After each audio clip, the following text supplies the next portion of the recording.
안녕하세요. 저널리즘 토크쇼 제입니다. 지난주 목요일이죠. 고 박원순 서울시장의 실종과 사망이라는 충격적인 소식이 전해졌습니다.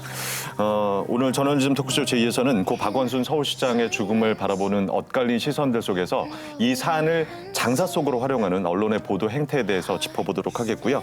이어서 법조 출입 기자들의 친검찰 취재 관행에 대해서도 얘기 나눠보겠습니다. 자, 먼저 오늘 함께해 주실 분들 소개해드리겠습니다. 안녕하세요. 강정입니다. 네, 최욱입니다. 안녕하세요, 윤정입니다.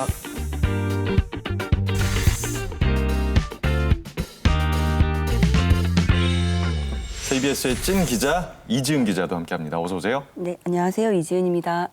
그리고 오늘 첫 출연입니다. 경향신문 법조기자 출신 박영흠 협성대 미디어 영상광고학과 교수입니다. 어서 오세요. 안녕하세요. 박영훈입니다. 네.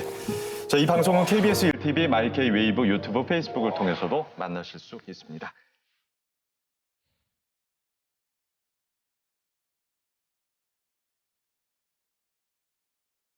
고 박원순 서울시장의 실종 신고 사실이 알려진 게 오후 6시경이었고요. 그리고 시신 발견 후 경찰 브리핑이 이루어진 게 다음날 새벽 2시경이었습니다.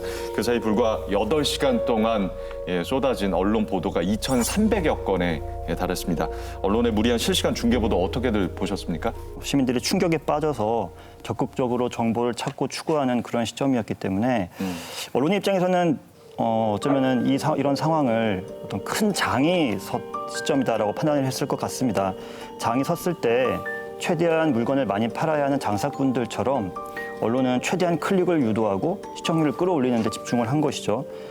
이렇게 대중의 즉각적인 관심과 흥미를 충족시키는 데 주안점을 둔다는 점에서 이런 보도는 그 본질적인 성격이 저널리즘보다는 엔터테인먼트에 가깝다는 생각을 했습니다. 저는 좀 세월호 오보에 기시감이 있었습니다. 왜냐하면 전원구조 오보가 속보라는 명명하에 속도전이 저지른 팩트 왜곡의 과오였다면 이번 역시도 실종과 거의 동시에 사망 보도가 나왔습니다. 명백한 오보였죠. 마치 선점을 하면 되는 듯이 시점이나 사실을 무시하고 속도전에 언론들이 좀 모두 다 한꺼번에 달려들고 있는 것은 아닌가 싶었고 상당히 좀 피곤함을 느끼고 좀 어떤 점에서는 좀 환멸을 느끼기도 했던 정말 대혼란 아니었나라는 생각이 듭니다. 기성 언론은 아니었지만 일부 시사 유튜브 채널들도 상당히 무리를 일으킨 방송을 한 경우들이 있었습니다. 그 실종 소식이 전해지자마자 경찰 수색 작업이 한창 진행 중인 그 북악산 인근이라던가 서울시청에 직접 유튜버들이 찾아와서 실시간 라이브 방송을 했어요. 근데 그 방송 내용이나 이 발언에 있어서 상당히 문제적인 것들이 있었는데 일부 몇몇 유튜버들은 고인이 스스로 목숨을 끊었을 때 사용한 도구에 대해서 추측을 하면서 고인을 조롱하는 발언을 서슴지 않았고요. 또 심지어는 방송 도중에 식품들을 대놓고 광고하는 경우도 있었고요. 또 이 유튜브 시청자들로부터 이 후원금의 성격으로 받는 슈퍼챗이라는 게 있습니다. 이 슈퍼챗을 요구함으로써 이 수입을 올리면서 대놓고 노골적으로 장사를 했다 이런 비판들이 제기가 됐습니다. 이런 거 보면은 최소한의 인간의 도리를 저버리는 일들이지 않습니까? 이런 것들을 이 자리에서 비판을 하면 이들은 자신의 방송에 가서 누군가로부터 탄압받는다라고 또 이야기를 하고 그리고 오히려. 그 방송을 소비하는 사람들은 그들을 또 지지하고 후원해 줍니다. 지금 이러한 비판이 오히려 이 사람들의 자양분이 돼요. 이런 상황이 너무 정말 절망스럽습니다. 내용 자체는 사실 논평할 가치가 없는 수준이라고 생각이 들고요. 근데 문제는 기성 언론들의 토대를 이들이 잠식하고 있는 상황이다라고 볼 수 있는데 소위 레거시 미디어라고 하는 언론들이 이런 수준 이하의 유튜브들과 근본적으로 차별화된 보도를 하지 못하고 대체 불가능한 효용을 제공하지 못하기 때문에 많은 분들이 유튜브로 몰려가고 있는 것이거든요. 이런 부분에 대해서 제재를 논하기에 앞서서 언론의 반성도 좀 필요하지 않은가 생각이 듭니다. 무리한 속보 경쟁을 하면서 무책임하게 혼란을 가중시킨 오보도 많았습니다. 그 내용을 제2에서 좀 모아봤습니다.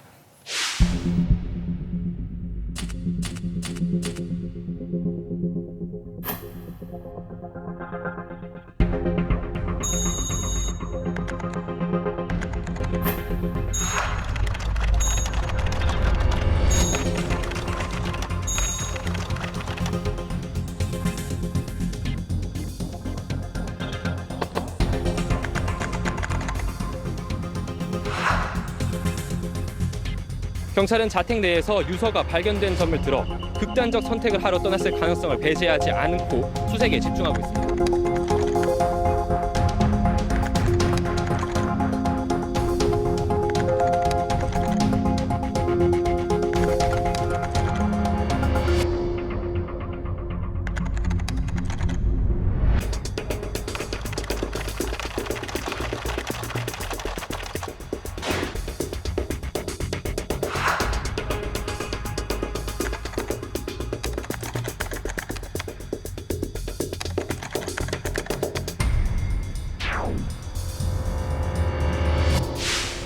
정말 너무 비정함을 느꼈습니다. 기자는 직업 아니겠습니까?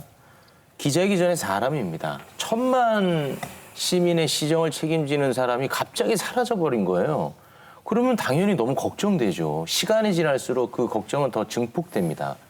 그런데 언론은 마치 뭔가 더 큰 뉴스가 터져주기를 기다리는 듯한 그런 느낌을 받았습니다. 그러다 보니까 근거 없는 지라시 수준의 보도들이 난무하게 됩니다. 이제 그런 것들을 비판하는 기사가 있었거든요. 예, 예. 9일 한국경제 기사인데 박원순 실종, 미투부터 시신 발견까지 실체 없는 지라시 폭발이라는 기사에서 이 근거 없는 지라시가 퍼져나가고 있다. 이 부분을 지적하고 있는데 바로 또 오보를 냅니다. 같은 이들이 비판했던 그런 유의 오보가 나옵니다. 20시 32분 속보인데요. 공간에서 박원순 유서 발견, 시민들 공간 찾기도. 이거는 명백한 오보였죠. 네. 사망 오보를 냈던 로통뉴스와 투데이 코리아 등은 오보를 인정하고 사과를 하기도 했습니다. 그런데 최초에 사망 오보를 냈던 월간조선은 그냥 기사를 삭제한 채 아직도 묵묵부답입니다. 유서 관련 오보도 마찬가지인데요. 결국은 유서가 발견됐으니까 오보가 아니라고 생각하는 것인지 모르겠습니다만 아직도 그대로 남아있는 기사들이 상당수 있습니다. 관련 보도가 쏟아지던 와중에 최욱 씨가 제작진한테 정말 어이없는 기사를 하나 제보를 했잖아요. 정말 듣도 보도 못한 예. 보도 형태를 볼 수가 있었는데 10일 0시 31분 연합뉴스 속보입니다. 박원순 서울시장 숨진 채 발견된 듯. 이게 제목이에요. 듯. 네티즌들도 얼마나 어이가 없었으면 기사 쓰다 만 듯, 된 듯? 수준이 고작 이 정도인 듯? 기사 쓰기 참 쉽네요. 이렇게 댓글을 달았습니다. 더 절망스러운 것은 이것을 한경하고 매경에서 또 받았습니다. 속보로. 이거는 정말 너무 놀랐어요, 저는. 근데 한겨레 7월 10일 신문에 나온 기사를 보고 사실 굉장히 많이 놀랐어요. 그러니까 이 기사가 고인이 극단적 선택을 하게 된 이유를 추정하는 내용의 기사인데 보인다, 전해졌다, 셈이다로 추측을 하다가 마지막에 대중들 앞에서 여론과 법적 심판을 받는 대신 스스로 극단적인 선택을 했다라고 결론을 내렸어요. 예. 다행히 7월 15일자에 이봉현 저널리즘 정책실장이 여기에 대해서 일종의 자기 비판을 하는 기사 칼럼을 쓰셨어요. 하루 늦더라도 사실과 맥락을 차분히 짚어주는 길을 택해야 할 때가 있다. 저도 이 기사 보면서 딱 한 가지 드는 생각이 계속 그런 거예요. 왜 이렇게 급했을까? 당일 새벽에 벌어진 일인데 그날 조간신문에다가 사망의 원인을 분석해야 할 정도로 뭐가 그렇게 급했을까? 사망 보도를 할 때 가장 집착하는 것이 신속성이거든요. 1초라도 기사를 빨리 내보내는 게 급선무인데 그러다 보니까 충분한 확인과 검증 없이 사망한 듯, 발견된 듯, 무엇 때문인 듯 같은 듯 기사가 남발될 수밖에 없는 것이고요. 영국의 가디언의 오비추어리가 높은 평가를 받는 이유는 충분한 시간을 갖기 때문입니다. 예. 빠르게 부고 기사를 내는데 집착하지 않고 며칠 시간이 걸리더라도 아주 정확한 사실을 담아서 절제된 표현으로 아주 냉정하고 균형 잡힌 평가를 내립니다. 갑작스럽게 돌아가시는 분들의 경우는 며칠이 지난 다음에 오비추어리가 게재가 되거든요. 서두를 필요가 없다는 것이죠. 죽음 앞에서는 저널리즘도 조금 성찰하는 시간이 필요하다는 겁니다. 97회 방송에서 저희가 포털뉴스의 어뷰징 기사를 다뤘었는데 그중에서 본질을 흐리는 한편 또 재조명이라는 단어가 들어가는 어뷰징이 이번에도 어김없이 또 나타났습니다. 가장 눈에 띈 게 역시 또 한국경제 기사들이었죠? 한국경제 기사를 보자면 성추행 고소 잠적, 박원순 실종의 안희 박김설 재조명. 내용이 뭐냐면 박원순 서울시장이 업무상 위력에 성추행 고소 당하는 실종되면서 이 정치권 괴담처럼 떠돌던 이른바 이 안희 박김설이 다시 회자되고 있다라고 얘기하고 있는데 회자를 시키고 있는 게 언론입니다. 이건 정말 악의적인 어뷰징인데 비서들을 싫다는 얘기를 안 해. 박원순 과거 발언 재조명. 이건 어디서 한 얘기냐면요. 과거 한 예능 프로그램에서 얘기를 했던 거고 이거를 재조명 받고 있다라고 쓰고 있습니다. 아닙니다. 이 기사가 재조명 하고 있고 여기 한번 관심 가져보세요라고 오히려 사람들 호객행위하고 있는 기사라고 할 수 있는데 마치 한 발 빼고 논란이 있으니까 언론은 간다는 식으로 지금 어떤 행태를 하고 있는데 전혀 그렇지 않습니다. 그 기사를 쓴 기자가 동일인이었습니다. 예. 박원순 시장 사망과 관련해서 7월 9일부터 14일까지 6일 동안 총 51건의 기사를 썼고요. 하루 예. 약 8건 꼴이라고 볼 수 있는데 이렇게 많은 기사, 이 한 명의 기자가 왜 이렇게 많은 기사를 쓰고 이 사안에 이렇게 관심을 갖고 있을까? 심지어 어뷰징 기사까지 이렇게 생산을 해내고 있을까라는 거에 대해서 제작진들이 좀 궁금해서 찾아보던 와중에 이 기자의 SNS에 좀 우연히 들어가게 됐어요. 네. 이런 게시글이 있었습니다. 올해 2분기 뉴스국에서 가장 많은 트래픽을 달성했다며 회사로부터 상을 받았다. 최다 트래픽상 수상이라는 이제 그 게시글을 올려놨는데 거기에 같이 썼던 글을 보면 트래픽을 위해서 무리수를 둔 적도 많았다. 이런 자기 고백도 담겨 있었거든요. 예. 박 시장 실종 이후부터 14일까지 보도량을 보면 5대 일간지와 비교할 때 한국경제의 보도량이 압도적으로 많습니다.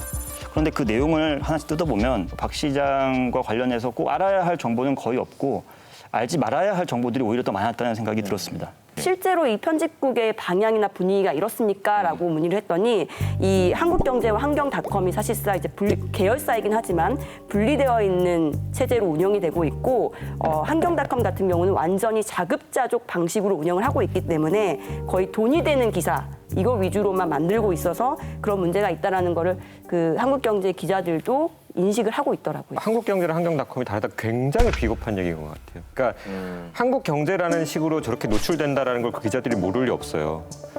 이런 트래픽 장사와 자신들의 언론 행위가 공생관계가 있다는 걸 자기들이 다 알아요. 알면서 문제 제기가 오면은 거기는 우리랑 조직이 다른데요. 굉장히 비겁한 태동인 거죠. 자, 저널리즘 토크쇼 제2에서 죽음을 대하는 언론의 민낯을 본 게 이번이 두 번째입니다. 지난 2018년 7월 고 노회찬 대표의 사망 이후 2년이 지났습니다. 그런데 여전히 크게 달라진 점은 좀 없었던 것 같은데요.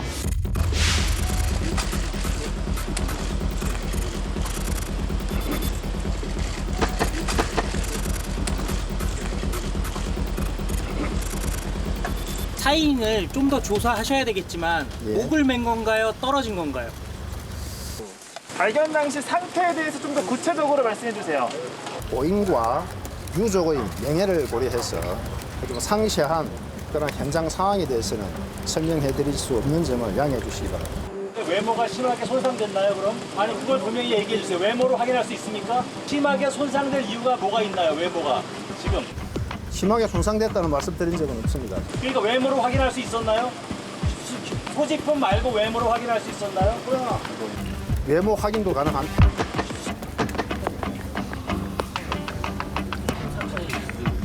사람이 죽었는데 웃음이 나오십니까?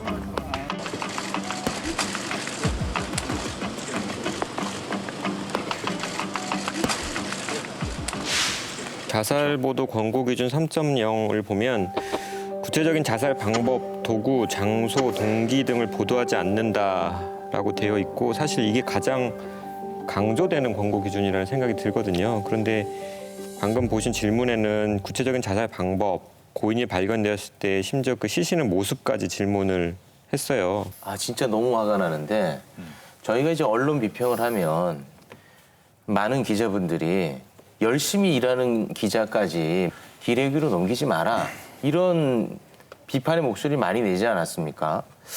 아 그러면 그 브리핑 현장에서 저런 저질의 질문이 나오면 비판하거나 제지를 해야 그들과 달라지는 거죠. 그러니까요. 기레기랑 선긋기 하지 않고 계속 자신들은 다르다고 요구하면은 우리가 어떻게 달리 볼 수가 있겠습니까? 중계하던 방송사들도 굉장히 큰 문제가 있었다는 생각이 드는데 만약에 이런 악의적인 질문을 한 사람이 유튜버들이었다면 선을 지켜야 하는 방송사들은 그럴 때 방송을 끊어야 되는 그런 그 문제의식도 가져야 되는 것이거든요. 근데 폭력적인 질문들이 계속 여과 없이 계속 중계를 통해서 대중에게 노출이 되었다는 것이죠. 앞으로 이런 비슷한 상황이 일어났을 때에 또 어떻게 대처해야 할 것인지에 대해서 대책이나 매뉴얼 같은 것도 필요하다는 생각이 듭니다. KBS 보도를 보면요. 아침 뉴스인 뉴스광장 그리고 2시 뉴스에서 박 시장의 시신이 이송되는 장면을 내보냈습니다. 뭐 영상을 좀 흐리게 처리했다고는 했는데 이 역시 자살보도 가이드라인에 어긋나는 보도라고 좀 보여지거든요. 결국은 방송사 뉴스가 갖고 있는 치명적 단점인데 그림이 필요한 순간들이 있지 않습니까? 그런데 현장의 그림이 아니라 결국은 이 사실이 가진 무게감 그리고 이 사실이 영향을 미치게 될 다른 굉장히 많은 상황들이 예측되는 상황에서 이렇게 시선이 이성든 장면을 꼭 했었어야 될까? 그런 그림들을 위해서 계속 그렇게 출동해서 그림을 딴다면 저는 좀 이렇게 경찰의 그 주파수를 엿듣고 레커처가 막 출동하는 것과 언론이 출동하는 카메라와 무슨 차이가 있을까라는 생각이 들기도 합니다. 해당 화면이 이제 방송을 나가게 된 경위에 대해서 영상 취재주간에게 문의를 해봤는데 일단 국민적 관심사가 높은 사건이었고 그래서 현장에서 시시각각 벌어지는 상황을 찍지 않을 수는 없었다. 좀 사건으로 봤다. 그래서 자살 보도 준칙을 좀 미리 그거에 대한 인식은 좀 사실은 좀 미처 생각하지 못했다라는 점을 좀 인정을 했고요. 비판에 대해서는 따갑게 받아들이고 새롭게 가이드라인을 강화해서 교육도 해서 재발 방지를 하겠다라는 의견을 보내왔습니다. 그러니까 이번에도 보면은 빈 들것을 계속 화면에 보여줬고 사실은 이런 그 사건이 터지면은 뭐 하얀 천에 가려진 시신의 모습이 보여진다든가 그 주변에서 오열하는 가족들이 보여진다든가 우리가 예상하는 이미지가 있어요. 그 모습이 비춰졌을 때 어떤 영향이 미쳐질 건지를 처음부터 다시 고민했으면 좋겠습니다. 다양한 보도 준칙이 있고 언론사 사내에도 각각 윤리 강령을 구비해 놓고 있습니다. 근데 구비만 되어 있을 뿐 지켜지지는 않습니다. 여러 가지 이유가 있겠습니다만은 일단 기자들의 인식이 문제가 있습니다. 대부분 보도 준칙이 있는 걸 모르거나 알더라도 그냥 도덕 교과서 속 이야기라고 치부하는 경향이 많고요. 그리고 보도 준칙과 윤리 강령 자체에도 문제가 있습니다. 보도 준칙이 지나치게 추상적이거나 선언적인 경우가 많습니다. 해외 언론의 그 보도 가이드라인을 보면 상당히 구체적으로 설명하는 경우들이 많습니다. 예컨대 취재원을 만나서 식사를 대접받을 때에는 머핀까지는 얻어먹어도 괜찮다라는 수준으로 기자들이 보고 그 가이드라인을 보면은 자신의 행동을 현장에서 실무를 진행할 때 자신의 행동을 판단할 수 있는 실질적인 준거가 되는 내용들이 있거든요. 우리나라의 보도 준칙도 구체적인 사례를 중심으로 해서 기자들이 실질적으로 판단할 때 참조할 수 있는 내용으로 좀 구체화할 필요가 있을 것 같습니다. 자, 고 박원순 시장과 관련해서 현재 진행형인 또 사안이 있습니다. 바로 전직 배서 A씨가 제기한 성추행 의혹인데요. 많은 언론들이 성범죄 보도 준칙에 어긋나는 기사로 지금 2차 가해를 하고 있는 그런 상황입니다.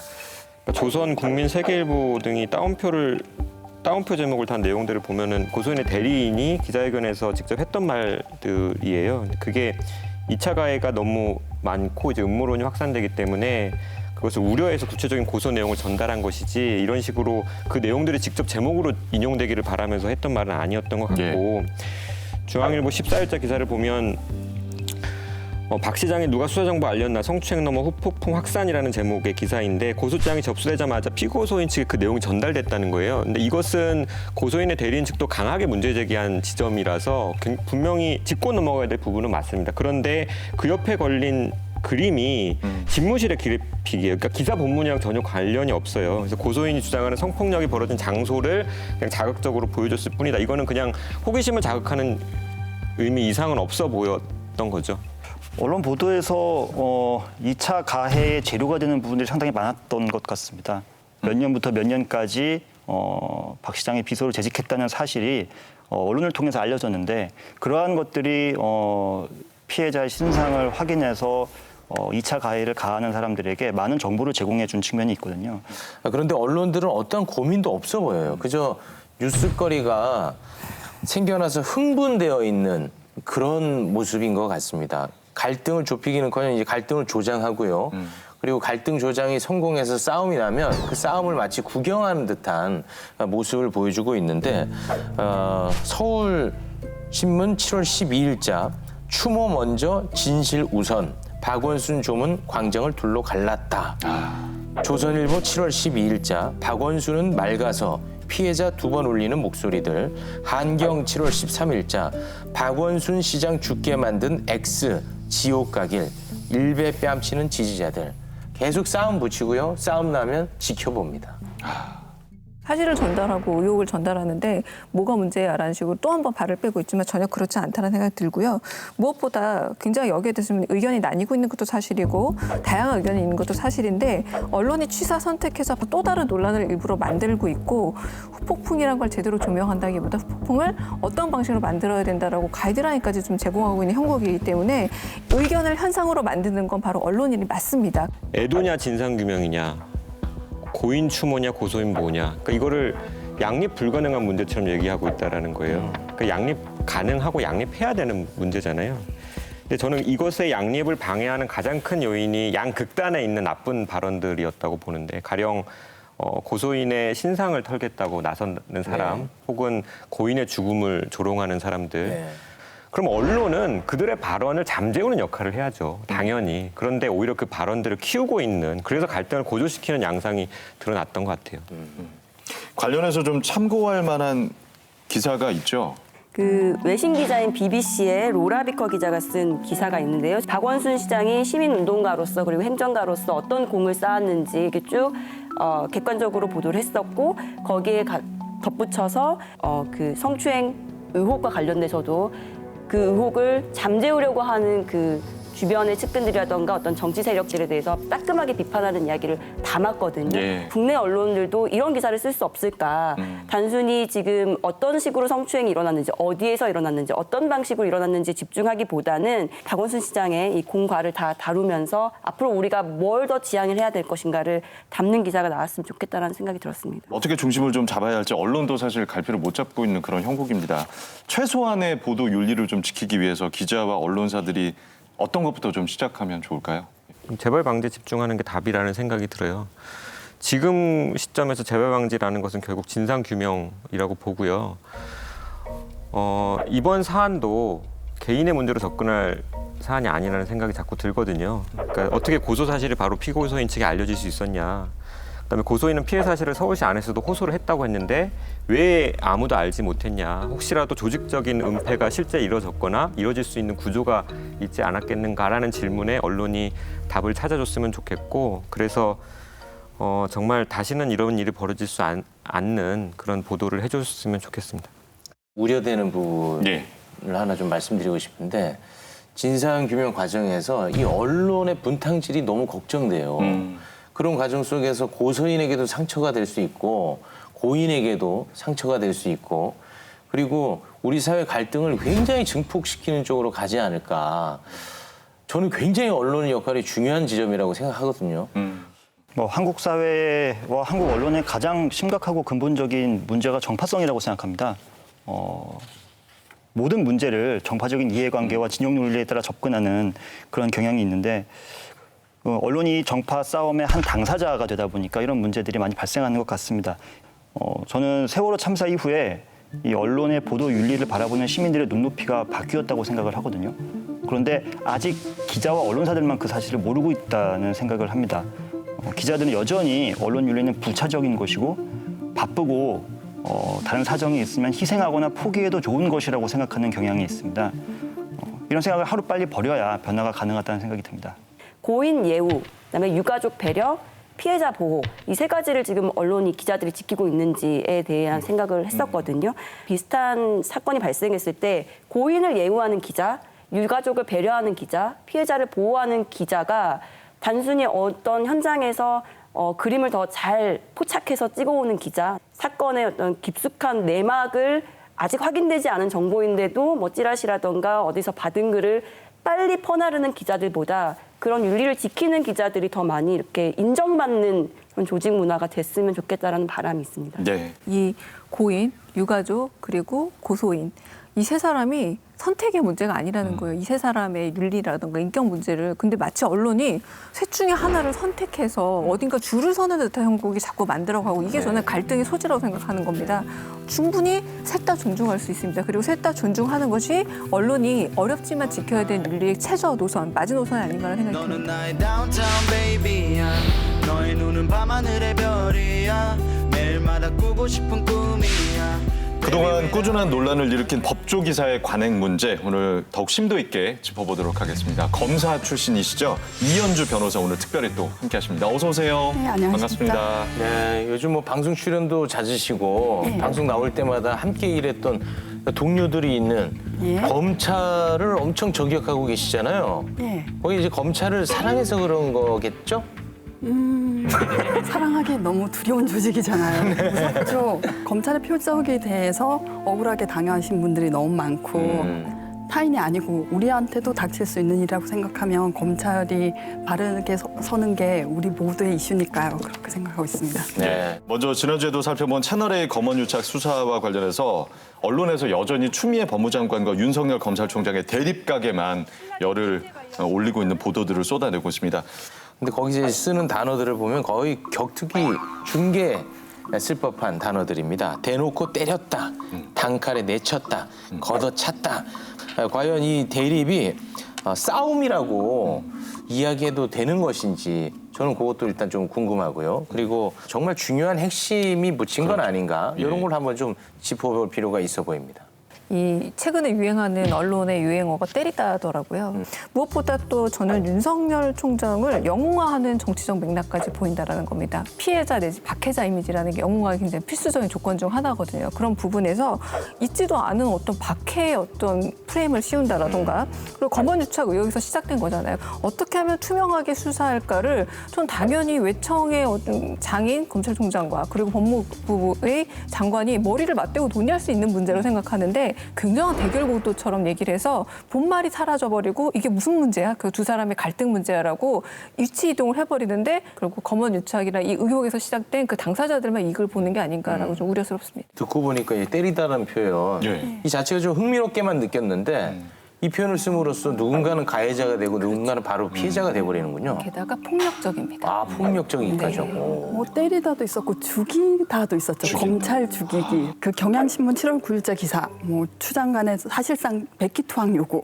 이런 게 나왔는데 헤드라인만 읽어보면 뭐 윤 총장이 뭔가 부당한 압박을 받는 듯한 그런 인상을 주고요. 뭐 징계는 사실상 불가능할 듯. 이거는 대검의 희망사항이지 기자가 함부로 얘기할 수 있는 상황이 아닌데 이런 기사도 참 기자의 시선 자체가 대검 검사들하고 동화돼 있지 않는가라는 생각을 했습니다. 형사 1부와 대검의 윤석열 총장 간의 마찰이 일단 있었죠. 특임 검사에 준하는 독립적 지위를 인정해달라. 윤석열 검찰총장은 보고만 받고 지휘는 하지 말라라는 걸 요구했었고 그리고 전문수사 자문단 을 중앙지검 형사 일부는 반대를 했고 그래서 중앙지검하고 윤 총장이 대립을 빚고 있는 상황에서 뭐 이거는 법무부 장관이 나설 수밖에 없는 거죠. 분명히 법무행정의 과정을 다루고 있는 법조 보도인데 정치 기사 같다는 생각을 많이 했습니다. 추미애 장관의 코멘트를 따서 보도하고 그 의미를 해설하고 또 검찰의 반응을 또 관측하고 정치권에서 어떤 정책을 두고 두 정당이 다툼이 벌어질 때에도 이것을 정당의 대표 인물들 간의 개인적 갈등인 것처럼 묘사하면서 정작 갈등의 원인이 된 정책이나 제도는 온데간데 없이 사라져버리는 일들이 많이 있는데 이번 보도도 마찬가지였다는 것이죠. 법무장관과 검찰총장이라고 하는 한국 사회의 두 권력자가 힘 겨루기를 하는 과정에서 누가 이기는가에 집중된 보도를 시민들이 보면서 이 갈등이 왜 벌어졌는지 그리고 우리가 궁극적으로 얻고자 하는 것은 무엇인지에 대한 성찰이나 고민들은 사라졌다는 것이죠. 네. 대부분의 기사들이 이거 대검의 대변인 권순정 검사가 직접 쓴 기사가 아닌가라는 생각을 많이 했습니다. 이러니까 미움받죠. 추미애 장관이 최후 통첩을 10시까지 통보해라라고 했을 때 그 전날 뭐 대검에서 건의를 냈었죠. 독립수사단을 구성하고 뭐 김영대 고검장이 이 사건의 단장이 되겠다라는 걸 했는데 법무부 장관의 안을 대부분 수용한 것이다. 네. 일반인이 보더라도 윤 총장이 끝끝내 발을 안 빼려고 하는구나. 뒤에서 컨트롤하는 게 아니냐라는 게 일반인들의 인상일 텐데 기자들은 아예 의심을 가지지 않는다는 느낌을 받았습니다. 격투기 중계 중에서도 편파 중계군요. 요즘 그런 중계가 유행이에요. 아, 그렇군요. 네. 자, 그런 의미에서 박영흠 교수의 최근 연구를 좀 살펴보는 게 좀 의미가 있을 것 같습니다. 법조 출입 기자들의 심층 인터뷰를 통해서 법조 뉴스가 만들어지는 관행을 확인하셨다면서요? 기자가 정말 권력지향적이고 출세를 하고 싶어서 우리가 영화에서 보는 것처럼 검사들과 술자리에서 어울리면서 유착하고 내통하고 그렇게 해서 검찰에 대한 편향적인 기사가 나오는 것이냐. 그보다는 어쩌면 평범한 기자가 검찰을 출입하게 되었을 때 그를 둘러싸고 있는 여러 가지 구조와 조건들이 자신도 모르는 사이에 또는 어쩔 수 없이 친검 성향의 기사를 쓸 수밖에 없도록 강요하는 측면이 있다는 것입니다. 그래서 저는 그 환경과 구조가 무엇이 있는지를 좀 알아보기 위해서 총 18명의 현재 법조를 출입하고 있거나 과거에 법조를 출입한 적이 있는 기자들을 심층 인터뷰를 했고요.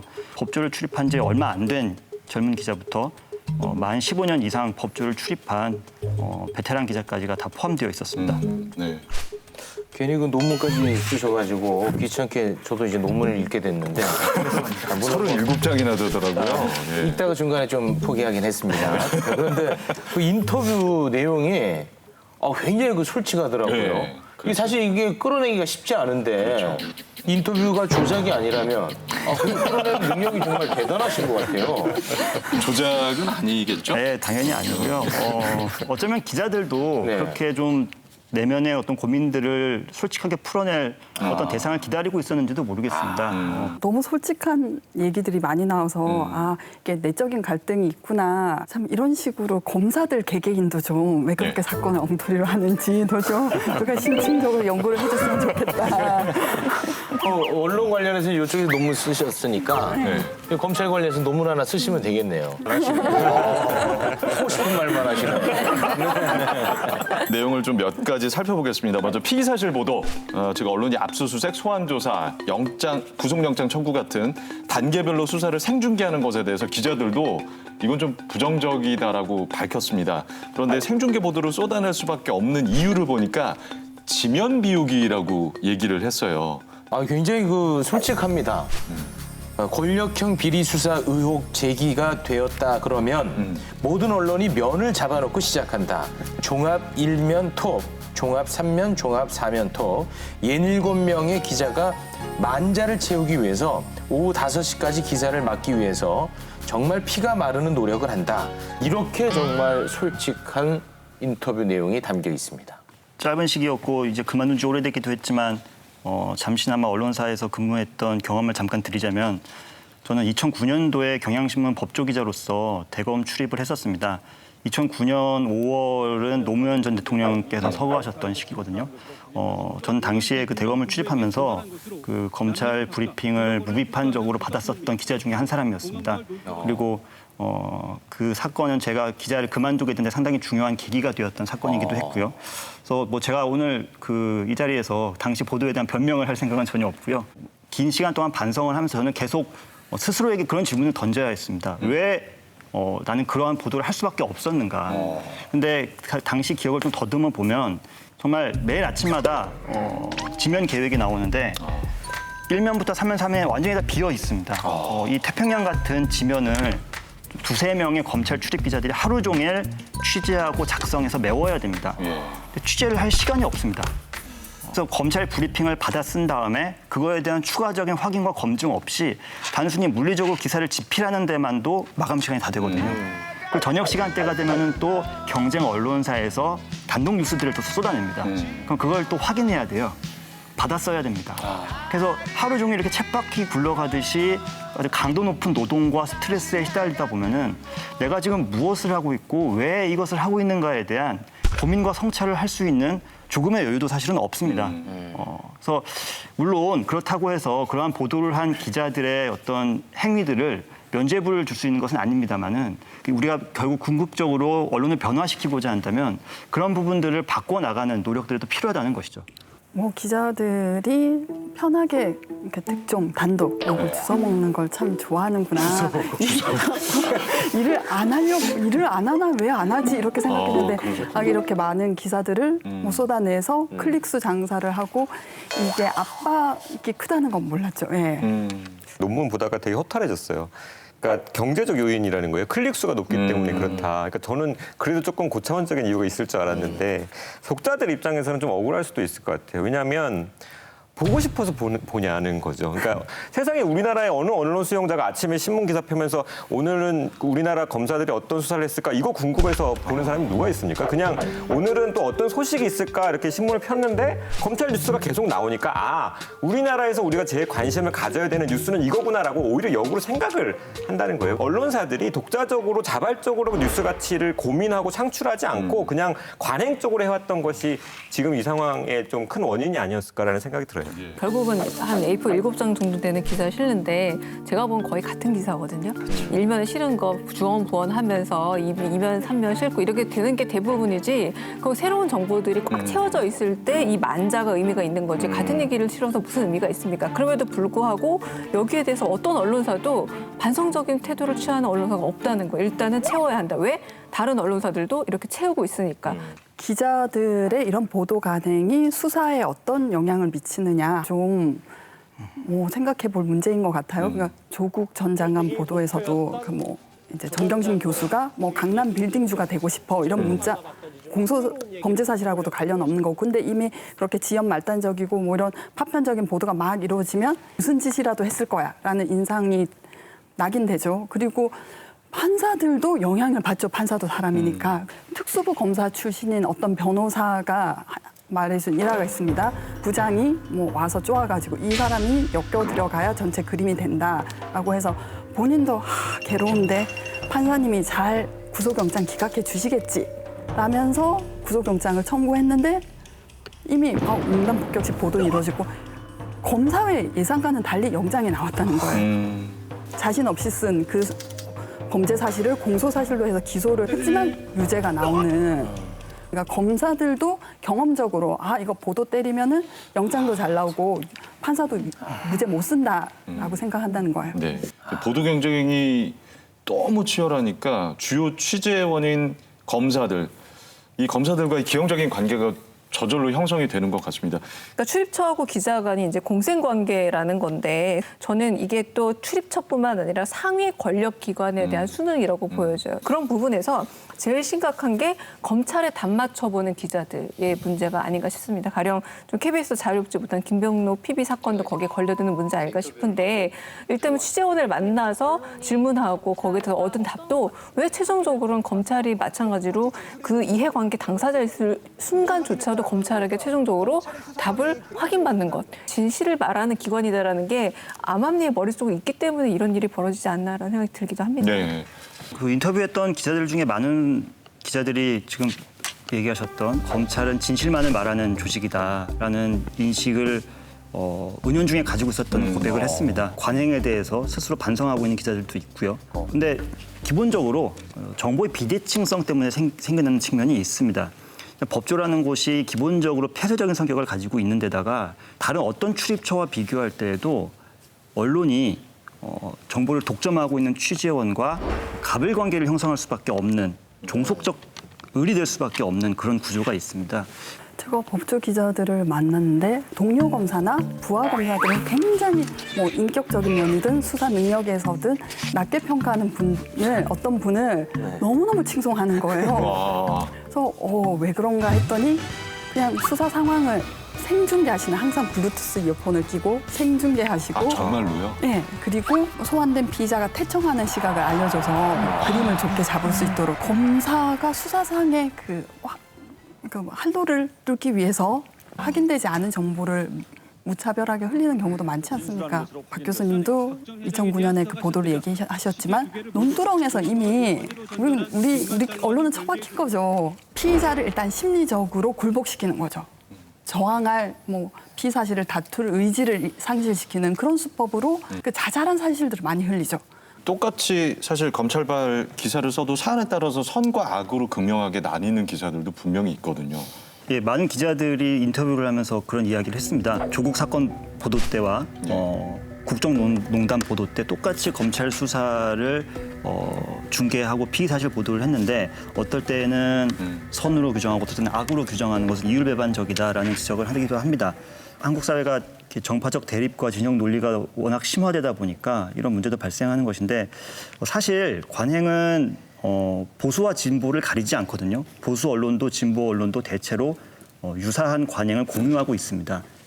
그렇다면은 관행에 대한 비판도 보수와 진보라고 하는 진영을 가리지 않고 제기되는 것이 맞다고 생각이 들고요. 시민들도 내가 지지하는 정파에 유리한가 불리한가에 대한 계산을 하기보다는 언제나 같은 원칙과 기준에 따라서 판단을 하고 관행을 비판하셔야 언론이 실질적으로 변화할 수 있다는 생각을 합니다. 그 논문 중에 법조 출입처는 팩트가 아닌 추측으로 기사를 쓰는 곳이라고 되어 있는데 이거 보자마자 바로 떠오르는 거 있지 않습니까? 검언 유착 의혹 채널A 기자. 그때 그 법조 출입 6개월 하면 5분이면 만드는 창작물이다. 이런 얘기 하지 않았습니까? 딱 데자뷰되네. 네. 야, 여기서 또 만날 줄 몰랐습니다. 예. 이게 하나의 언론사의 뭐 관행 정도로 우리가 보면 되겠네요, 실제로. 아니면은 이거를 권장하는 측면도 있을까요? 예, 법조라는 출입처는 한국 언론이 출입하고 있는 모든 곳 중에서 경쟁이 가장 치열한 곳입니다. 언론사들이 자신들의 실력을 겨루는 진검승부가 벌어지는 승부처라고 생각을 하거든요. 그래서 단독을 하면 그에 상응하는 어마어마한 보상을 해줍니다.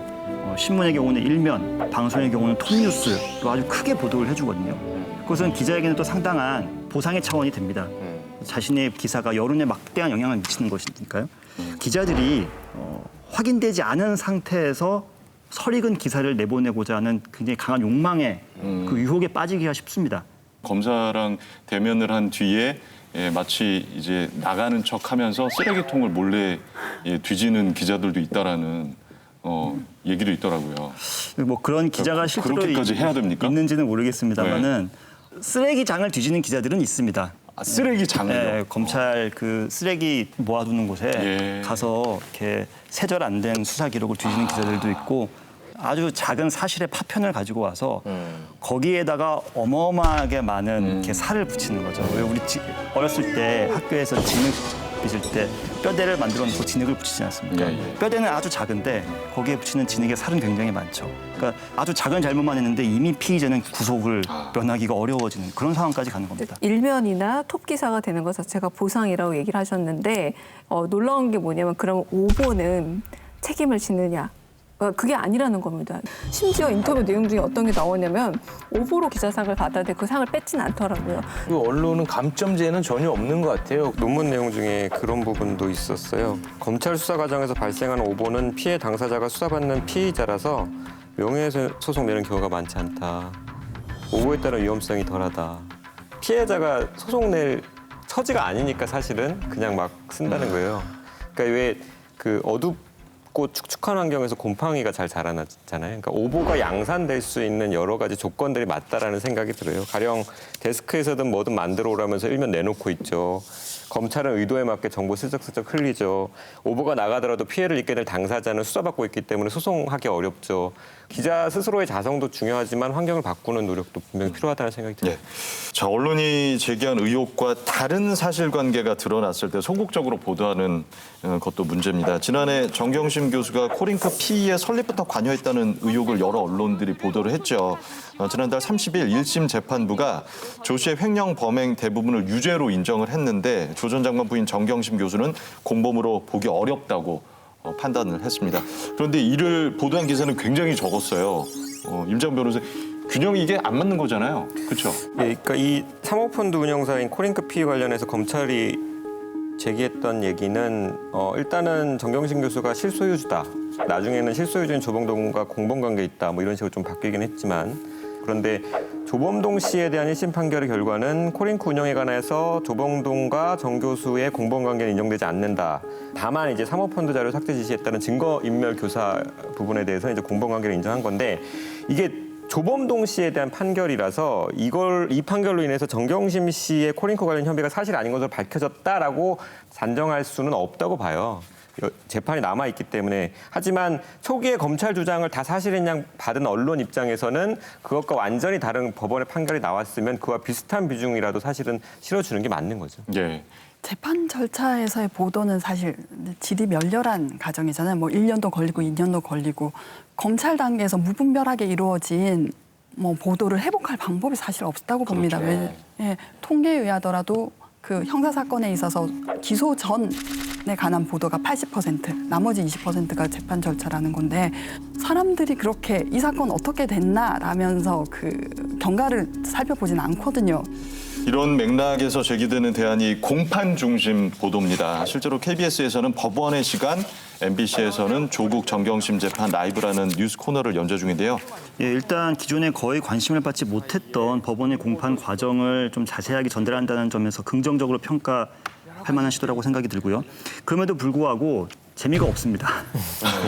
밋밋해요. 예, 언론은 공부하는 사람이고 또 이 법원 공판 중심의 보도가 필요하다고 주장하는 저도 끝까지 집중해서 기사를 읽거나 시청하기가 어려울 정도로 사실 어렵거나 재미가 없습니다. KBS, 경향신문, 서울신문, 한겨레 4개 언론사가 사법농단 재판이 시작된 단계부터 지금까지 계속 추적해 오면서 그 공판을 모두 보도하고 있습니다. 혹시 최욱 씨 그 보도 사실 알고 계셨나요?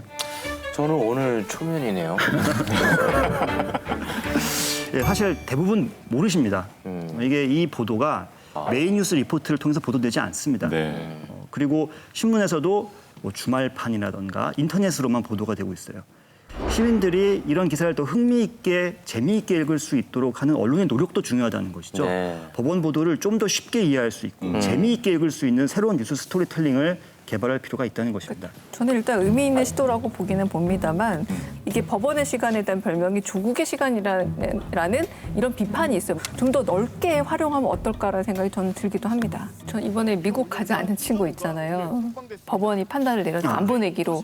이런 사건들은 사실 왜 그런 판단을 내렸는지 너무 궁금하거든요. 그렇죠. 이해가 안 가고 그 무슨 말이냐면 대중적으로 관심도가 높은 사건임에도 불구하고 이 문제는 정치적 파장이 적어서인지 제대로 다루지 않고 건조한 보도만 이루어져요. 저는 매불쇼에서 오히려 들었습니다.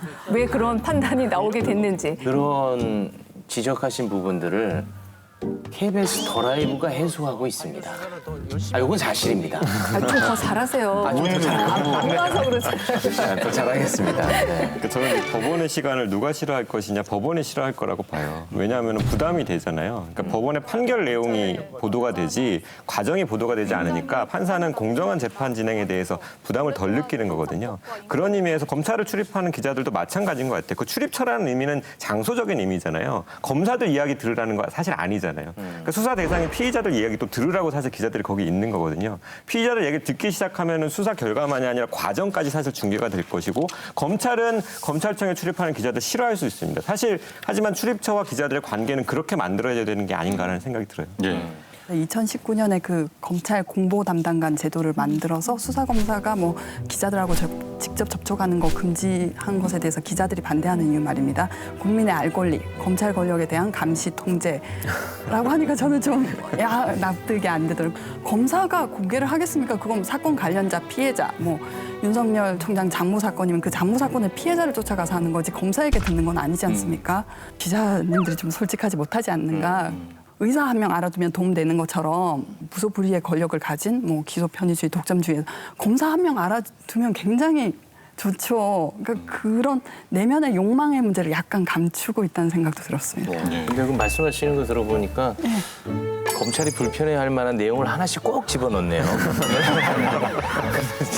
이거 출입처 얘기 나온 김에 갑자기 생각나는 건데 KBS 그 보도국 그 출입처 폐지한다고. 그랬었죠. 그거 아주 그 처음에 엄청 그 시끄러웠지 않습니까? 우리가 또 응원하고 지지하고 막 밥 사드리고 막 축포 터뜨리고 막 그랬는데. 밥은 안 사줬다는데요. 밥은 안 샀고요. 네. 그 이후로 그냥 뭐 얘기가 없어요. 출입처 폐지 진행 상황을 좀 전해드리면 정치부에서 정당팀과 의정팀으로 나눠서 의정팀은 출입처 없이 취재하고 있고 현재 잘 이루어지고 있다고 본다. 법조는 검찰 취재 기자를 줄이고 법원 취재 기자를 늘렸다. 시간이 오래 걸릴 수밖에 없는 문제다라고 답변을 보내왔습니다. 지금 논문에 나와 있는 여러 가지 그 대안들이 있잖아요. 가령 이제 뭐 사건 기자 제도라든가 검찰의 정보인 시스템 같은 것들이 굉장히 좋은 방법이 될 수 있다라는 생각이 들어요. 근데 사건 기자 제도만 놓고 봐도 제가 이제 반도체 지급병 사건을 계속 대리하는데 이거를 설명하기가 되게 어려워요.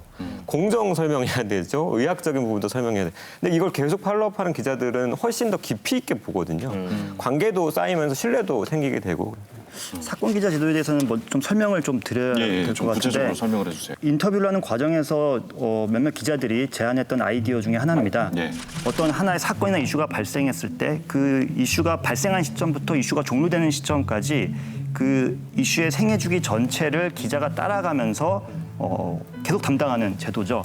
그런 식으로 하면 예컨대 세월호 참사가 발생했을 때에 지금의 방식은 참사 현장에는 막내 기자들이 가고 그리고 경찰에 가면 경찰 출입 기자들이, 검찰에 가면 검찰 출입 기자들이, 재판에 들어가면 법원 출입 기자들이 담당하는 방식인데 그렇게 하는 것이 아니라 한 명의 기자가 참사 현장에서부터 마지막 이 이슈의 끝까지 취재하고 보도를 하는 것이죠.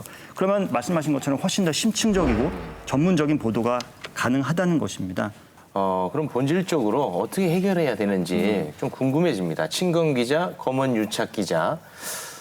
이런 것들이 이제 그 기자 개인의 문제로 보지 말라는 거 아니겠습니까? 예. 언론 어떤 조직, 문화, 관행 뭐 이런 쪽으로 바라봐야 된다는 건데 그럼 어떻게 하면 됩니까? 검찰발 기사에 대해서 약간 관습적으로 부여되는 그 기사 가치, 정보 가치를 좀 빼는 게 필요하다. 그러니까 지금 보면은 검찰 출입 기자와 검사가 우리나라 언론 환경에서 최상위 권력 카르텔의 느낌이에요. 근데 그게 약간 좀 허울 같다라는 느낌도 또 많이 들거든요. 그래서 그 부분을 뺐으면 좋겠다는 생각이 하나가 있고 논문 뒤에 그런 부분도 나옵니다. 검찰이 기자들에게는 선배한테 일을 배울 수 있는 몇 안 되는 출입처다. 그러면 그러한 비정상적인 토양에서 만들어진 문화가 계속 교육이 되고 있는 거예요. 그래서 이거 빨리 끊어줘야 된다. 끊어주지 않으면 계속 양산될 거라는 생각이 들고 역으로 생각해 보면 그래서 검찰 출입 기자들의 문화를 바꾸는 것이 우리나라 언론 개혁의 하나의 시발점이 될 수도 있겠다라는 생각이 들어요. 네. 최근에 연락을 많이 받았습니다. 아, 그러세요? 항의를 받기도 했고 어떤 것 때문에 항의를? 기본적으로 이 논문의 전제에 대해서 네. 신뢰하지 않는다는 뭐 그런 기사들도 있었고 고맙다. 뭐 좋은 내용이었다, 동의한다라고 연락한 기자들도 많았습니다. 네. 네. 인터뷰를 하고 논문을 쓰는 과정에서 만났던 기자들에게 여러 가지 이야기를 들었습니다.